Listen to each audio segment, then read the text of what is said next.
hayyu ya qayyum, ya hayyu ya qayyum, ya hayyu ya qayyum, ya hayyu ya qayyum, ya hayyu ya qayyum, ya hayyu ya qayyum, ya hayyu ya qayyum, ya hayyu ya qayyum, ya hayyu ya qayyum, ya hayyu ya qayyum, ya hayyu ya qayyum, ya hayyu ya qayyum, ya hayyu ya qayyum. Hayyu ya qayyum, ya hayyu ya qayyum, ya hayyu ya qayyum, ya hayyu ya qayyum, ya hayyu ya qayyum, ya hayyu ya qayyum, ya hayyu ya qayyum, ya hayyu ya qayyum, ya hayyu ya qayyum, ya hayyu ya qayyum, ya hayyu ya qayyum, ya hayyu ya qayyum, ya hayyu ya qayyum. Bismillahirrahmanirrahim. Assalamualaikum warahmatullahi wabarakatuh.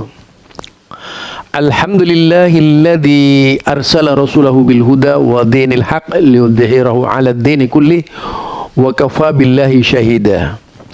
Fa inna ahsanal kalami kalamullah wa khairal huda huda Muhammad sallallahu alaihi wasallam wa syarrul umuri muhdatsatuha fa inna kulla muhdatsatin bid'ah wa kulla bid'atin dalalah wa kulla dalalatin finnar. Kembali bersama Zulkarnain El-Maduri. Hot isu kali ini masih berkaitan dengan pondok pesantren Ihya Sunnah yang mendapatkan kritik dari sekelompok orang yang tidak dikenal. Jadi pondok pesantren Ihya Sunnah ini ada di wilayah Cisayung. Cisayung itu masuk wilayah Tasikmalaya. Yang jelas kalau berbicara Cisayung itu adalah masyarakat yang sangat ramah. Itu di Cisayung. Dari berbagai informasi yang saya terima, kalau pendemo yang didukung oleh Banser ini dari Thariqat Sufiyah Indonesia ya. Sufi Indonesia, dia menamakan dirinya kelompok Sufi Indonesia. Dan jika kita perhatikan, memang mereka ini hanya kelompok Sufi saja gitu. Dan tentu saja kelompok Sufi ini yang didukung oleh Banser lagi ya. Banser lagi.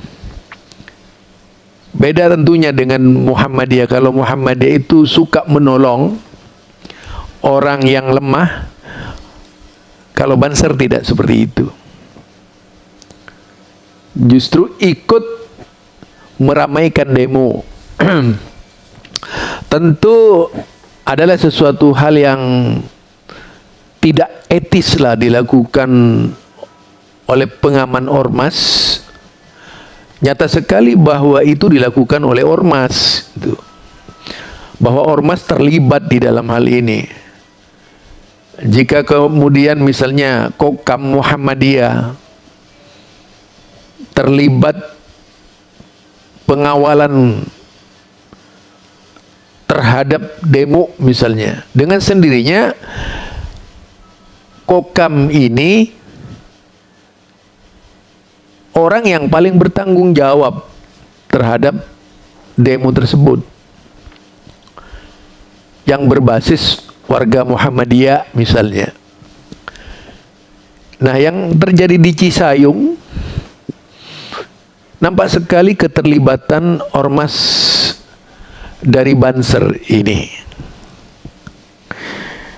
Yang jelas keterlibatan semacam ini bukan menambah nama baik Banser bagus gitu. Itu bisa jelek di mata umat. Karena yang dihadapi orang Islam sendiri. Kita saja kepada orang di luar Islam harus baik, lah kepada sesama Islam dengan mudah menunjukkan sikap-sikap yang tidak baik. Innamal mu'minuna ikhwatun fa aslihu baina akhawaykum. Di sini jelas Allah Subhanahu wa taala berfirman bahwa orang mukmin itu bersaudara.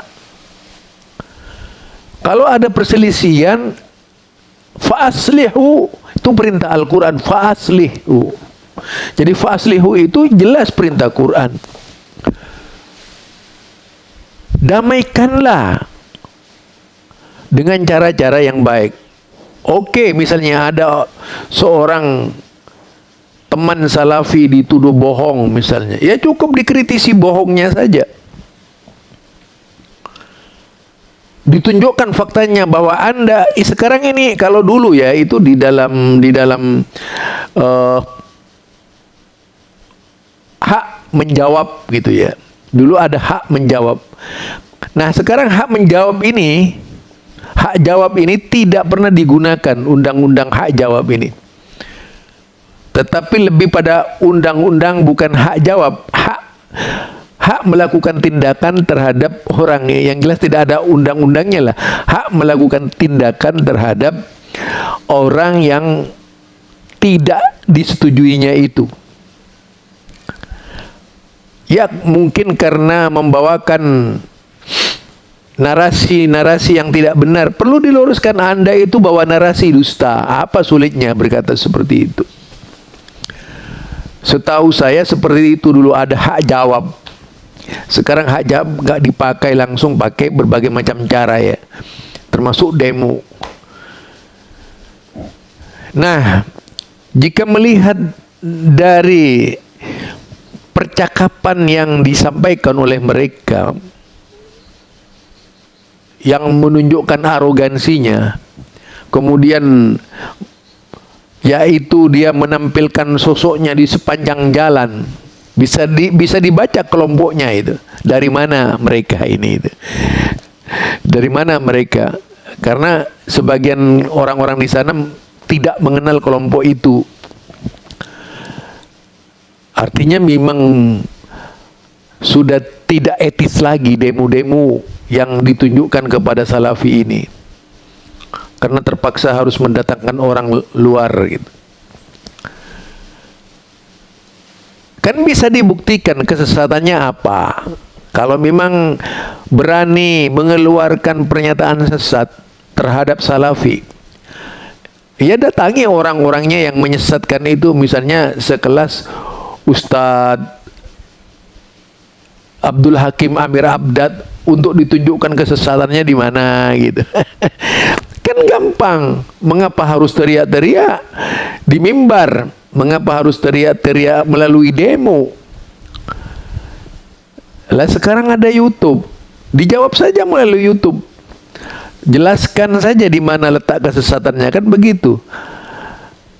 Ada banyak tokoh salafi, Ustadz Yazid Jawas, Ustadz Abdul Hakim Amir Abdad, Ustadz Zainal Abidin, ada Ustadz Syafiq Basalama, Ustadz Khalid Basalama, Ustadz Zulkarnain Sanusi, banyak lagi ya. Kalau Ali Misri dan banyak lagi itu. Tidak terhitung kalau dilihat jumlahnya. Yakin mereka itu bisa menerima kedatangan kalian kalau caranya baik. Tapi kalau caranya main demo melulu gitu, tidak menunjukkan kualitas intelektual yang diharapkan oleh banyak orang, tentu beliau-beliau itu tidak akan bisa menerima tamu semacam itu. Berangkat dari niat yang baik, ingin menyelesaikan masalah. Dulu seperti tamu-tamu yang garang-garang mendatangi Ustadz Yazid Jawas itu pakai bahasa Arab, begitu dilayani pakai bahasa Indonesia. Itu dulu. Jadi mereka ini aneh gitu. Harusnya perlu ditunjukkan. Jadi misalnya Yazid dituduh menyesatkan misalnya, itu harus ada dalil yang bisa menetapkan Yazid sesat. Ustadz Abdul Hakim Amir Abdad sesat, itu harus ada dalil yang menyesatkan, tidak bersifat tuduhan. Kan rata-rata masih tuduhan. Tuduhan. Kalau mereka kemudian beranggapan bid'ah, mereka tunjukkan dalilnya gitu. Walaupun menurut kalian itu salah, toh itu tidak menyinggung amalan kalian dan tidak pernah membawa bahwa amalan-amalan si A, si B, si C, enggak. Hanya mengkritisi perbuatannya. Mereka tunjukkan dalilnya, ini bid'ah, ini bid'ah, ini bid'ah. Walaupun pada akhirnya disanggah. Silahkan saja disanggah dengan baik. Di negeri Inggris, London itu ada Islam Corner. Islam Corner itu Islam Kristen debat, bahkan sampai pada tingkat yang tidak pernah dilakukan di Indonesia. Saling menghujat di depannya itu, berhadap-hadapan. Iya, tetapi orang berilmu, intelek gitu, bukan kayak orang kita lah begitu marah-marah, celuritnya keluar, nggak begitu. Nggak begitu ya. Itu Islam Corni yang terjadi di London. Di Malaysia tadi itu di mana, di wilayah Perlis. Nah, wilayah Perlis itu kalau ada diskusi dua kelompok, yaitu Thariqah Naksabandiyah dan Wahabi, yang dituduh Wahabi, Salafi. Thariqah Naksabandiyah Salafi. Dari pihak ARJ itu apa ya, Ahlus Sunnah wal Jamaah, saya kurang tahu itu singkatannya ARJ. Kalau di Indonesia ERG. Nah, kalau di Indonesia ARG gitu, ARG. Kepanjangannya saya kurang tahu. Yang jelas itu adalah sebuah singkatan dari nama yang diambil oleh kelompok Thariqah Naksabandiyah. Ketika membicarakan Nazim Al-Haqqani, muncul yang pertama itu adalah Salman Ali, Ustadz Salman Ali yang tinggal di Qatar itu.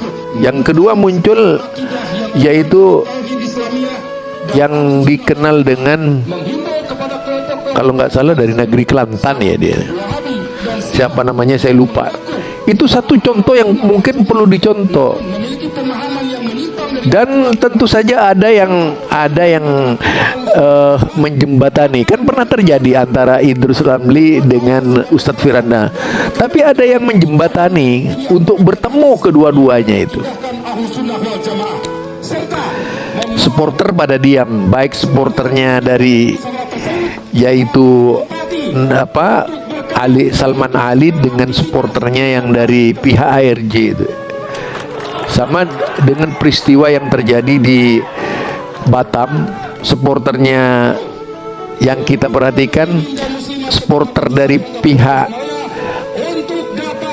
Firanda dan Zainal Abidin diam, supporter dari pihak Idrus Ramli dan Kiai Haji Tobari juga diam ketika itu. Mungkin ini sebenarnya sudah ada jalan-jalan seperti itu. Tidak sewenang-wenang aku ngajak debat liar, debat liar gitu. Itu justru menunjukkan ketidakmampuannya. Orang yang ngaku ngajak debat tuh menunjukkan tidak kemampuannya. Iya. Karena ingin mengatakan, nih saya hebat bisa ngajak orang, tapi dia nggak mau. Padahal dibaca dulu siapa yang ngajak debat gitu. Sebuah fitnah nanti, ketidakjelasan. Ini apa? Saya juga berani debat, tapi dengan cara-cara yang sangat toleran, diatur dalam perdebatan, bukan seenak-enaknya berdebat ya. Kalau pernah mengikuti menghalangi pendirian diskusi panel itu kan ada yang ngatur. Adapun masjid bukan seenaknya debat. Menegakkan aturan. Dulu saja itu pernah terjadi namanya Tanwirul Tafkir yang dimotori oleh Kiai Haji atau Masjidiror yang memecah belah umat. Siapa ya? Asbullah. Siapa itu dari Kiai Haji Wahab Asbullah dengan Kiai Haji Mas Mansur, tokoh Muhammadiyah dahulu kala. Itu pernah terjadi diskusi antara NU dan Muhammadiyah, tapi ya diatur tadi, bukan dengan sekedar apalagi cuman main-main demo itu. Apaan demo itu? Kok sesama Islam main demo begitu? Sudah tidak ada jalan lagi. Justru makin menunjukkan kalau ajaran kalian itu bisa tidak benar gitu. Kenapa harus pakai demo kalau memang benar? Jalankan aja. Amaliyahnya itu diamalkan gitu. Barangkali itu. Jadi demo di Cisayung ini banyak muatan ya, banyak muatan. Apalagi orangnya itu bukan orang sana, bukan orang Cisayung sendiri. Ya, tentu itu bagian dari permasalahan yang harus tumbuh. Banyak masyarakat Cisayung yang tidak mengenal pendemo itu siapa pendemonya itu. Barangkali itu dari saya. Mudah-mudahan ayolah umat Islam yang memiliki ilmu agama. Ada di dalam Al-Quran itu wajadilhum billati hiya ahsan. Ajaklah mereka berdebat dengan cara yang ahsan, sebaik-baiknya. Ada mau'idatin hasanah itu. Yang kan ada 3 konsep dalam Islam itu. Dalam Islam nih ya. Ud'u ila sabili rabbika bil hikmah. Itu konsep pertama. Mengajak kepada jalan Allah itu, jalan Tuhan dengan bil hikmah. Au bis sunnah. Kama fi tafsir Ibnu Katsir, kama fi bayan tafsir Jalalain bis sunnah, tafsir At-Tabari bis sunnah. Itu kata bil hikmah, bis sunnah, dengan cara-cara Nabi. Bis sunnah itu dengan cara-cara Nabi. Itu yang pertama harus ditegakkan sebagai asas. Yang kedua itu menggunakan wajadilhum billati hiya ahsan.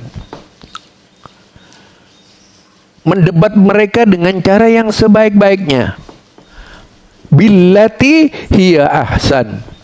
Secara baiknya argumentatif, tidak emosi, tidak ngajak debat. Kalau bisa justru menurut hadis menghindar dari debat. Itu menurut hadis itu menghindar dari debat. Walaupun para ulama terkadang harus berdebat ya, tapi mereka itu luar biasa ilmunya. Ini kadang-kadang orang hanya baru bisa baca saja sudah ngajak debat.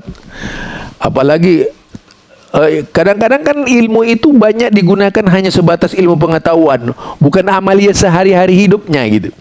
Hanya sebatas dijadikan bahan perdebatan. Sedangkan amaliyahnya tak sesuai dengan apa yang diperdebatkan tersebut gitu. Itu yang sering saya perhatikan. Kemudian wal mau'idatin hasanah. Nasihat yang baik. Jadi ihsan mau'idah hasanah. Jadi mau'idah hasanah ini kalau dipakai oleh kita sebagai seorang mukmin akan melahirkan hasanah-hasanah baru, yaitu masyarakat yang hasanah. Ya, masyarakat yang hasanah, umat yang hasanah. Yang jelas bukan bid'ah hasanah lah. Tapi hasanah dalam segala hal yang berkaitan dengan perilaku dan kehidupan kita sebagai seorang muslim. Ini saja barangkali dari saya tentang Cisayung. Mudah-mudahan Cisayung ini menjadi, dengan adanya pondok pesantren Ihya'us Sunnah, akan lahir orang-orang yang cerdas, akan lahir orang-orang yang memiliki yaitu pandangan ke depan tentang agama Islam dan tidak menciptakan manusia-manusia kaku. Subhanakallahumma wa bihamdika asyhadu an la ilaha illa anta astaghfiruka wa atubu ilaik.